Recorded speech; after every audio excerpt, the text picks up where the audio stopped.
যতই দিন যাচ্ছে ততই সীমান্তে বেপরোয়া হয়ে উঠছে ভারতীয় সীমান্তরক্ষী বাহিনী।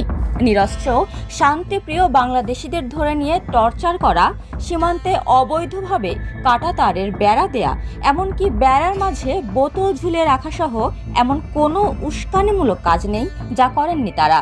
সম্প্রতি দহগ্রাম এবং শিবগঞ্জের চৌকা সীমান্তে সীমান্ত আইন লঙ্ঘন করে বিএসএফ এর কাঁটাতারের বেড়া দেয়াকে কেন্দ্র করে শুরু হয় তুমুল উত্তেজনা। এবার সেই রেশ কাটতে না কাটতেই বাংলাদেশের ভিতরে ঢুকে 5 কৃষককে মারধর করে বিএসএফ। এতে সীমান্তে আবারও তৈরি হয় উত্তেজনা। 5 জন বিএসএফ আসতেছে, আসে আমার মনে একজনে দিল রাইফেল দিয়ে বাড়ি, আমাকে টানি নিয়ে ধরছে এনকে, আর একজন পরে লাঠি দিয়ে আমার দিল যে পাশার মধ্যে বাড়ি। আমার যদি ঘরে যদি থাকতে পারি না, নামাজ পড়ি আমি বাইরে যাওয়ার পরে যদি আমার এরকম মার খেতে হয়।